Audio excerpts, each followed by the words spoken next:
అసలు కళత్ర దోషం ఉంటే అసలు ఎలాంటి ఇబ్బందులు ఉంటాయి? పరిహార మార్గాలు ఏంటంటారు? కళత్ర దోషము అంటేనమ్మా, ఇప్పుడు ఉదాహరణకమ్మా, కళత్ర దోషం ఉన్న ఒక అమ్మాయిని ఒక అబ్బాయి చేసి మ్యారేజ్ చేసుకున్నారు, ఉదాహరణకు చెప్తుంటారు. అయితే ఈ కళత్ర దోషం గురించి చాలా డెప్త్, టైం సరిపోదు. అయితే ఇక్కడ ఏమవుతుందంటే ఒక 20 సంవత్సరాలు, ఒక 10 సంవత్సరాలు, 20 సంవత్సరాల తర్వాత కొంతమందికి కళత్ర దోషం వలన ఏదో రకముగా అమ్మాయి జీవితము ఎందుకంటే ఇబ్బంది పడుతుంది ఆరోగ్యపరంగా. అప్పుడు అబ్బాయికి అసౌకర్యమే కదండి. అలాగే వీళ్ళకు ఒక 2 పిల్లలు కలుగుతారు, 3 కలుగుతారు. వాస్తవానికి 10 ఏళ్లలో 4 రూపాయలు సంపాదించుకుంటారు, మంచి ఇల్లు కట్టుకుంటారు, రాజభోగం ఉంటుంది. కానీ ఆరోగ్యం ఇబ్బంది పెట్టి పెట్టి పెట్టి ఆరోగ్యం ద్వారా కళత్ర దోషం వస్తే భార్య కానీ భర్త కానీ ఎవరైనా వియోగము చెందితే కళత్ర దోషం వియోగాన్ని సూచిస్తూ ఉంటుందండి. ఇప్పుడు ఇందాక మనకు పర్సన్ మాట్లాడారు ఏమని, తన భార్య చనిపోయిందని. చూడండి, ఆ ఒంటరిగా ఎన్ని పోరాటాలు పడి ఉన్నారు, ఈ వయసులో ఆయన ఎన్ని ఇబ్బందులు పడి ఉంటాడు. ఒకసారి మనం అర్థం చేసుకుందాం. అందుకని మనం ముందే గుర్తించి కళత్ర దోషం ఉన్నప్పుడు ఏమవుతుందంటే, భర్త ఆరోగ్యం బాగున్నప్పుడు, భర్తకు కళత్ర దోషం లేనప్పుడు, భార్యకు కళత్ర దోషం ఉన్నప్పుడు ఈమె అనారోగ్య సమస్యలు గురి అవుతూ తొందరగా తన జీవశక్తిని కోల్పోయి తొందరగా ఇబ్బంది పడే అవకాశం ఉంది. అలాగే భార్య కళత్ర దోషం ఉన్నప్పుడు, ఒక్కొక్కసారి భర్తకు కూడా కళత్ర దోషం ఉన్నప్పుడు, ఇద్దరికి ఆరోగ్యం బాగుండదండి, ఇద్దరికి ఆరోగ్యం బాగుండదు. అందుకని కొంతమంది చూడండి, పిల్లలు తొందరగా పెళ్లి చేసేస్తుంటారు, పిల్లలు కొంచెం పెద్ద అయ్యేసరికి పేరెంట్స్ ఉండరు, ఏదో అంటే అనారోగ్య సమస్యలతో పేరెంట్స్ దూరం అయిపోతారు. ఎన్ని బాధలు ఉంటాయండి మన పిల్లలు. కానీ వాళ్ళకు మంచి భవిష్యత్తు ఇవ్వాలి, అంతే కదా.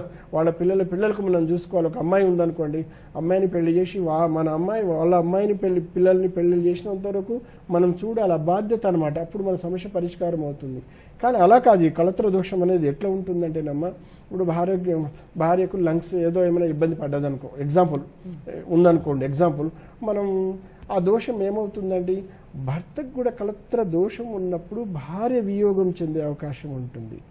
అందుకని కళత్ర దోషం ఉన్నప్పుడు భార్య భర్తలు ఇద్దరు పరిహారాలు చేసుకుంటే ఇద్దరికి మంచి ఫలితాలుండి లైఫ్ పెరుగుతుందండి. ఎందుకంటే అప్పుడు కళత్ర దోషం పరిహారం అయిన తర్వాత ఏం జరుగుతుందంటే, అక్కడికి వీళ్లకు వైద్య సహాయం బాగా అందుతుంది.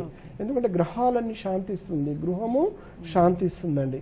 గృహాన్ని అష్టదిగ్బంధన ద్వారా కంట్రోల్ చేసేస్తుంటాము. ఈ కళత్ర దోషాన్ని కూడా దిగ్బంధనం చేసేస్తూ ఉంటాం అనమాట.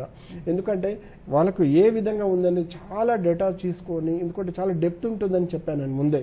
అందుకేనమ్మా, భార్య ఏదైనా అనారోగ్యంతో కిడ్నీలు పాడై బాధపడుతూ ఉన్నా, అంతే అలాగే భర్త కూడా ఆరోగ్యం సరిగా లేకున్నా, ఒకవేళ భర్త ఆరోగ్యం బాగుండి భార్య మాత్రం త్వరగా అంటే ఒక 1 year వరకే మనకు లైఫ్ ఉంది అని డాక్టర్లు చెప్పారనుకోండి, అంటే భర్త కూడా కళత్ర వియోగం, అంటే తన భార్య కళత్ర వియోగం చెందినట్టు కదా.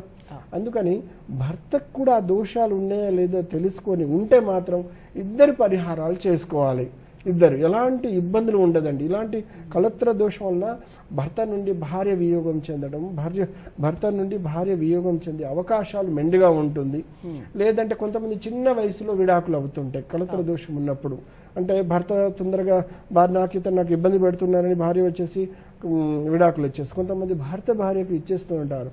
అందుకని నేను చెప్తుంటానండి, మనం గొప్ప గొప్ప చదువులు చదువుకొని మంచి మంచి ఉద్యోగ స్థాయిలో ఉండి కూడా మనం కలిసి ఉండలేక ఇన్ని ఇబ్బందులు పడుతున్నామంటే కొన్ని దోషములు. ఈ కళత్ర దోషం ఉన్న వాళ్ళకి ఏంటంటే నరఘోష బాగా ఉంటుంది, దానివల్ల అనారోగ్య సమస్యలు బాగా, హెల్త్ ఛాలెంజెస్ బాగా వస్తుంటుందండి. బయటికి పోయి వస్తే ఇంటికి వచ్చి వామిటింగ్ చేస్తుంటారు, అంత బాధ ఉంటుంది అనమాట. నరఘోష ఎఫెక్ట్ ఎక్కువగా ఉంటుంది. ప్లస్ వీళ్ళని ఎవరు కూడా జీర్ణించుకోలేకపోతుంటారు, బంధువులు ఓర్వలేకపోతుంటారు. ప్లస్ అదేవిధంగా ఈ కళత్ర దోషం ఉన్నటువంటి కొన్ని శాపనాలు కూడా ఎక్కువ ఉంటాయి వీళ్ళ మీద. ఎందుకంటే ఓర్వలేనితనము ఎక్కువ ఉంటుంది వీళ్ళ మీద. వీళ్ళు మంచి వాళ్ళే. అందుకని మా కళత్ర దోషం వెరీ డేంజర్ అండి ఈ ప్రపంచంలో.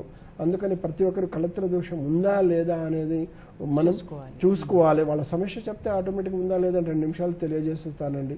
కాబట్టి కళత్ర దోషానికి పరిహారం అనేది ఎక్కడ కూడా సూక్ష్మ ఇబ్బంది లేకుండా నేను పరిష్కారం చేస్తూ ఉంటాను.